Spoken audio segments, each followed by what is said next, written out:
That is a pretty witty intro music for the Keep Your Credit Separated. I like it, Eric. Good work, buddy. Back to the real estate side of things here. When you start looking at selling your house, especially in these days, we talked a little bit about it earlier, but I thought we'd get a little bit deeper into it here on just making sure your house can sell. Because if it doesn't sell now, there's probably not anything wrong with the house. It might be there might be some things that have been done wrong. Jill Sjolin joins us with Windermere. She's been with Windermere 11 years, helping buyers, sellers, and investors. She's continually a top producer and serves clients in King and Snohomish County, selling over $19 million in real estate last year. Hello, Jill. Hello. Thanks for having me. And thank you for joining us. How are you? I'm really well. Good. Thanks. And staying busy, like you said? I am. Spring is generally our hot season, but that has just crept into summer and still plowing forward. Nice. Absolutely. Well, that's good. You talk about at the beginning here, the setting that price, marketing your home correctly, because, well, let's be honest, if your house doesn't sell now, there's probably something wrong with it, with so few houses on the market, so little inventory. Absolutely. So true. I think out of the starting gate, there's so many things you need to do and be on the mark. And that's one of them is prepping the home, obviously. So you've got to, I think, approach your house like you would be buyer and take a look around. What do you see? Agents, we stand there for a good few minutes, getting that key out of the lockbox, getting ready to open the home. Meanwhile, the buyer is picturing, sometimes the sticky lock that doesn't quite let you in. Exactly. And you're right. You're working on that. And you've got a buyer just judging it, looking around at every nook and cranny. So is the paint on your front door good? Is, the weeds around the front door, how's that looking? And again, just everything from windows to walkways, pressure wash, gutters. Well, we can't see if they're full maybe from that vantage point, but they can be dingy and dirty, and just, go for it. Get it all inside and out. And then I bring a stager into every listing just to make sure it's top notch. We've got rid of the clutter. We've depersonalized it, and it looks like a model home. And that's really what it kind of comes into, right? Getting somebody to believe that they could live there. Very good point. That's what it is. And when you have maybe the kitty cat collection, on the kitchen counter, it's wonderful for you, but the buyer can't see past certain things. Especially if they like dogs. Exactly. That'd be a problem. And we see that. And often buyers will get caught up in your things and pictures, and they'll start to talk and, oh, look at that. And then maybe they recognize somebody on the wall in the photograph, and that's Cousin Jimmy or something. You really want them to look at the house. You want them to enjoy the molding, the slab granite or whatever it is that you've got to show off the house. Yeah, especially if they don't like Cousin Jimmy. Exactly. Cousin Jimmy could really give that house a batter. Oh, man, they hang out with that guy. You've got bigger problems. That's right. True. So you prep the house. Is there a presence that you try to create? Because you can prep the house all you want, but you still have to get people there, right? I mean, isn't there a good presence or a way to market it too once you've done all the work to make it presentable? Yes, absolutely. So you get the stager in there, you get all your things, put away in storage, and then bring a professional photographer in. Really, because now buyers are on the web. What do they say? 85% or so, the buyers start that search online. So make sure that you've got the best web presence that you can. So pictures, a virtual tour, maybe throw music with that, a video, anything that you can to make your listing shine and stand out. And again, bright and light photos creates this sense of, oh, I want to be there. I want to look at this. So that is very important. Craigslist, Facebook, all those different websites, they've been amazing in the last so many years in just I have a professional Facebook page that I put every listing on. I can say open house, and I might throw one on last minute, but just the audience that you have from those websites are amazing. You get people instantly. It's incredible, and you really do have to promote a house, because if people don't know what's for sale, absolutely, you're not going to get people in the door. Yeah. What other ways can you think outside the box when he starts coming to these types of things, these types of? Yeah, religiously, I will do postcards. Do them to the neighborhood. It's so often that you might go visit your friends. You go, wow, this is a great neighborhood. Never been here before. Love it. And that friend might know that somebody that wants to move into that neighborhood that you've got the house listed in. So very important to get the postcards out, maybe do a door knock and go, hey, introduce yourself. If nothing else, they know that the house is for sale. Again, maybe they have a friend or family that wants to move that way. And then maybe they're thinking about selling, and then they've kind of got what's going on, and they can see what you're doing and follow that. So it's creating awareness, it sounds like, that goes a little bit beyond just throwing it on the MLS. Absolutely. Yeah, you can't do that. It's not about that anymore. It really is, and always has been, that you've got to really market it, get the word out there. It's a numbers game. It is how many people can you get in the door? The more eyes on it, you're going to sell it. You're going to have somebody that wants that home.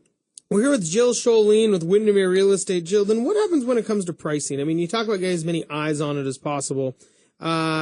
People are obviously constrained by price, other than, people who are just looking. Correct. And that's good. And that kind of goes back to how they start the search on the web, and they'll put in their price bracket, how many bedrooms and what price budget they want to stay within. And if you have priced your house outside of that range, that what it should be, you are missing the mark for those buyers. They're going to go on and look at something else. So I give every seller a price range and stick within that, and you'll get people that are looking at like-kind homes and matches, and they'll perhaps make an offer. Price outside that budget, and you've just probably lost them, and they'll walk on to a house that did make sense with price and what they're seeing out there. Where do you work, and what parts of the city mostly? My office is in Woodinville, but I work the greater Seattle and King and Snohomish County. It's funny, real estate, you might sell a house to one person in Bellevue, and then they loved your services, and they have kids that want to buy a house in, Snohomish, and there you go in Clearview. And so it kind of takes you on a different path, but I'm born and raised in Seattle and know all the areas. I grew up in Clearview, and I don't think anybody's ever said that on our show before. I'm very excited. Yeah. So when you start looking at all these different areas, right? I mean, I guess it's tough to imagine, knowing all the areas. So it's kind of a system. It's kind of like what you said. I mean, you're going to do this for this house or this for this house, but it's understanding that you're going to do the same thing for each house, maybe not so neighborhood dependent, but really for the client. Correct. Yeah, it's good to know. So if you are uncomfortable in an area, you should refer it to another agent and get somebody in there, because I think it is important as an agent that you know the local schools, the parks, the benefits of living in that area, where are the freeways and highways, and how do you commute. You just don't want to go to Belltown anymore because... Yeah, exactly. Yeah, so it's important.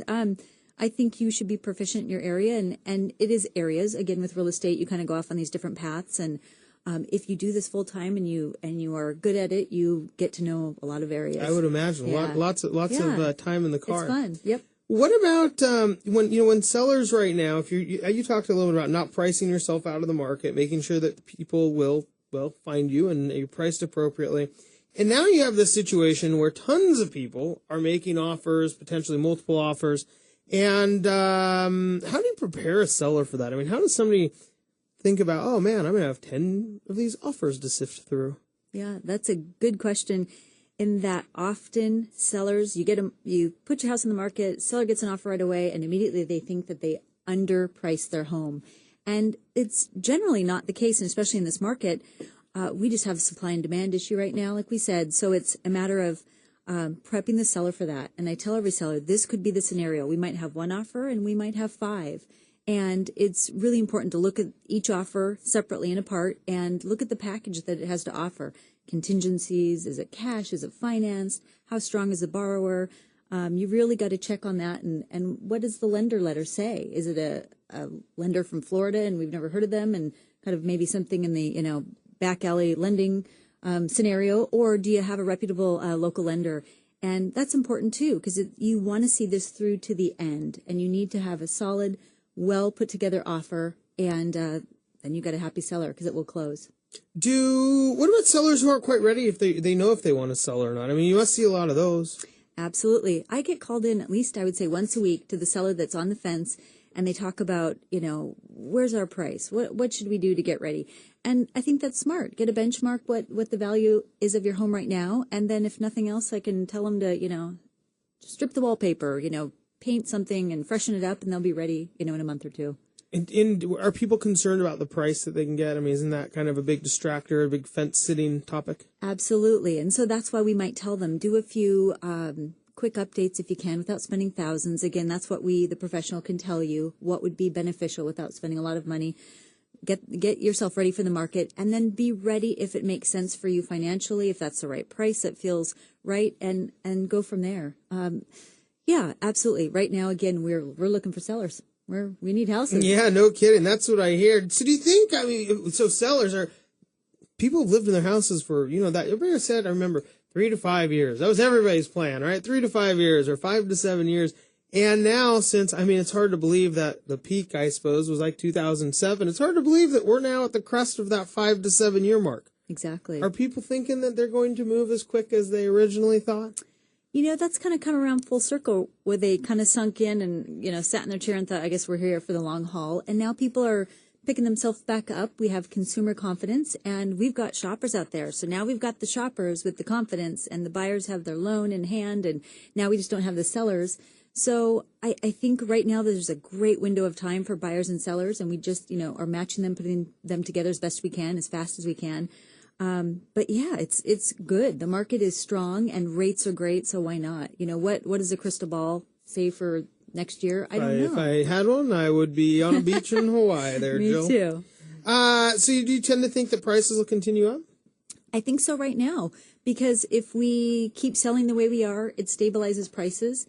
And then we get some multiple offers in there and it pushes the price up a little bit. And then that just keeps a positive current trend. That's good. Yeah. And that's exciting. Good. You know, and we've talked on the show about just the fundamentals being different. It's not just loose money that's bringing up prices. It's actually people with good jobs, the confidence that people have to afford their home. It's down payments that have been saved.